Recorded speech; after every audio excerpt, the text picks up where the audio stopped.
పాడే రైతులకు నమస్కారం. నేను డాక్టర్ నాగేంద్రబాబు. ఈ వీడియోలో మనం పూర్తిగా గోమార్ల నిర్మూలన మన డైరీ ఫామ్లో ఎలా చేసుకోవాలి, వాటి రీఇన్ఫెస్టేషన్ అంటే మళ్ళీ తిరిగి సోకకుండా ఉండడానికి ఎటువంటి జాగ్రత్త తీసుకోవాలి అనే విషయాన్ని తెలుసుకుందాం. మీరు మొదటిసారిగా వీడియో చూస్తున్నట్లయితే please like the video, subscribe the channel. పాడి పశువులకు గోమార్ల వల్ల వాటి ప్రొడక్టివిటీ తగ్గడమే కాకుండా అనేక రకాల జబ్బులు ఎలా వస్తాయి, దీన్ని ఎలా నిర్మించాలనే విషయాన్ని కూడా తెలుసుకుందాం. పాడి పశువుల పెంపకంలో డైరీ ఫామ్ ఉన్న ప్రతి రైతు గోమార్ల నిర్మూలన చేస్తున్నా కూడా తిరిగి రీఇన్ఫెస్టేషన్ అవుతూనే ఉన్నాయి. దీనికి గల కారణాలు చూసుకున్నట్లయితే రైతులు ఇంజెక్షన్ ఐవర్మెక్టిన్ని వేస్తున్నారు. ఇది ప్రాపర్ డోస్ ప్రకారం వేయాల్సి ఉంటుంది. బాడీ వెయిట్ బేస్ చేసుకుని వేయాలి, కానీ రైతులు అలా వేయకపోవడం వల్ల తిరిగి రీఇన్ఫెస్టేషన్ అవుతుంది. రెండవ కారణం చూసుకున్నట్లయితే ప్రాపర్గా స్ప్రేయింగ్ చేయకపోవడం వల్ల తిరిగి రీఇన్ఫెస్టేషన్ అవుతుంది.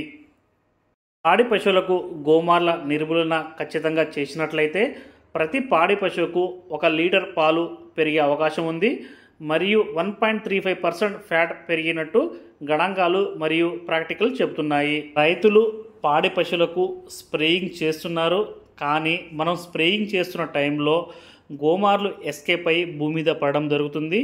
మనం ప్రాపర్గా అక్కడ స్ప్రేయింగ్ చేయనట్లయితే మళ్ళీ రీఇన్ఫెస్టేషన్ అవుతుంది. గోమార్ల జీవిత చక్రాన్ని చూసుకున్నట్లయితే గోమార్లు మరియు గుడ్ల దశకు వెళ్ళినప్పుడు లార్వా మరియు నింఫు దశలుగా మారి మరి తిరిగి పెద్ద గోమార్లుగా మారి ఆవులను ఇన్ఫెస్టేషన్ చేస్తున్నాయి. గోమార్లు పాడి రైతులకు నష్టాన్ని ఎలా కలగజేస్తున్నాయి అని చూసుకున్నట్లయితే పాడి పశువుకు రక్తహీనతను కలగజేస్తున్నాయి. అలాగే టిక్ బార్న్ డిసీజెస్ ఏవైతే ఉన్నాయో బబేషియోసిస్, థైలేరియోసిస్, ట్రిపనోజోమియాసిస్, అనాప్లాస్మోసిస్ వంటి వ్యాధులను కలిగించి వాటి ప్రొడక్టివిటీని డ్రాస్టిక్గా తగ్గిస్తున్నాయి. దీనివల్ల రైతుకి అపారమైన నష్టం కలుగుతుంది. వీటి వల్ల వ్యాధులతో పాటు ఇవి వాహకాలుగా పనిచేసినప్పుడు బ్రుసెల్లోసిస్, పాచురెల్లోసిస్ వంటి వ్యాధులు కూడా యానిమల్స్కి కలుగుతున్నాయి.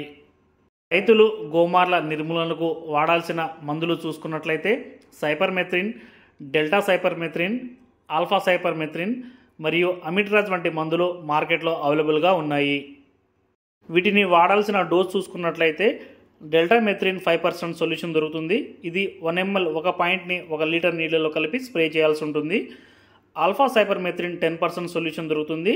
దీనిని 1.1 mlని 20 లీటర్ నీళ్ళలో కలిపి స్ప్రే చేసుకోవచ్చు. అమిట్రాజ్ ద్రావణాన్ని చూసుకున్నట్లయితే ఇది 1 లీటర్ నీళ్ళలో 2 పాయింట్లు వేసి స్ప్రే చేసుకోవాల్సి ఉంటుంది. పాడి పశువుకు పూర్తిగా గోమార్ల నిర్మూలన ఎలా చేయాలో తెలుసుకుందాం. యానిమల్ని షెడ్ నుంచి బయటకు తీసుకొచ్చి దానిపైన స్ప్రే చేయాల్సి ఉంటుంది. కళ్ళలో పడకుండా జాగ్రత్తలు తీసుకోవాలి. మనం స్ప్రేయింగ్ చేస్తున్నప్పుడు పిరుదులు మరియు గోమార్లు ఎస్కేప్ అయి భూమి మీద పడే ఛాన్స్ ఉంది. ముందుగా గేదెని కానీ ఆవుని షెడ్లో కట్టేయాలి. మనం స్ప్రే చేసిన ప్రదేశంలో పడిపోయిన పిరుదులు గోమార్లకు అక్కడ కూడా స్ప్రే చేసి ఎండుగడ్డి వేసి కాల్చినట్లయితే మిగిలిపోయిన పెరుదులు మరియు గోమార్లు పూర్తిగా నశించే అవకాశం ఉంది. స్ప్రేయింగ్ ఎలా చేయాలి అనే విషయాన్ని ఇప్పుడు తెలుసుకుందాం. స్ప్రేయింగ్ మనం వెనుకకాలతో స్టార్ట్ చేసి పొదుగు పైన, పక్క భాగాలపైన మరియు వెన్నుపైన చేయాలి. అలాగే తోక భాగంలో మరియు ముందు కాళ్ళు మరియు తలపైన చేసినట్లయితే పూర్తిగా గోమార్ల నిర్మూలన అవుతుంది. స్ప్రేయింగ్ చేసే పర్సనల్స్ కూడా వాళ్ళు ప్రొటెక్టివ్ క్లాతింగ్ మరియు గ్లౌజులు వేసుకున్నట్లయితే వారికి కూడా ఎటువంటి హాని కలగకుండా ఉంటుంది. స్ప్రేయింగ్ చేసే పైపును 30 సెంటీమీటర్లు లేదా 1 ఫీట్ దూరంలో ఉండి యానిమల్ బాడీ మొత్తం స్ప్రే చేయాల్సి ఉంటుంది. ఈ స్ప్రేయింగ్ చేసే ప్రక్రియ ఉదయం పూట 9 గంటలలోపు చేసుకోవాలి. వేడి వాతావరణంలో చేస్తే యానిమల్ ఇబ్బంది పడే అవకాశాలు ఉన్నాయి. గోమార్ల నిర్మూలనను ప్రతి 2 వారాలకు ఒకసారి హెవీ ఇన్ఫెస్టేషన్ ఉంటే చేసుకోవాలి. మార్కెట్లో విర్ట్రాజ్ అంటే అమిట్రాజ్ అనే మందు దొరుకుతుంది. ఇది చాలా బాగా పనిచేస్తుంది. విర్ట్రాజ్ ద్రావణాన్ని 5 లీటర్ల నీళ్ళలో 10 పాయింట్లు వేసి యానిమల్ బాడీ పైన స్ప్రే చేస్తే చాలా బాగా పనిచేస్తుంది. అలాగే హెవీ ఇన్ఫెస్టేషన్ ఉంటే టిక్అవుట్ అనే సోపు మార్కెట్లో అవైలబుల్ ఉంది. దీనితో యానిమల్ని పూర్తిగా స్నానం చేయించినట్లయితే చాలా బాగా పనిచేస్తుంది. ఈ క్రిమిసంహారక మందులు స్ప్రే చేసిన తర్వాత 30 నిమిషాలకు యానిమల్ని చల్లటి నీళ్ళతో కడిగినట్లయితే దీనివల్ల ఎటువంటి దుష్ప్రభావాలు యానిమల్ హెల్త్ పైన ఉండవు. గోమార్లు పాడి పశువులను రక్తం పీలుస్తున్నప్పుడు అక్కడ కురుపులు ఏర్పడతాయి.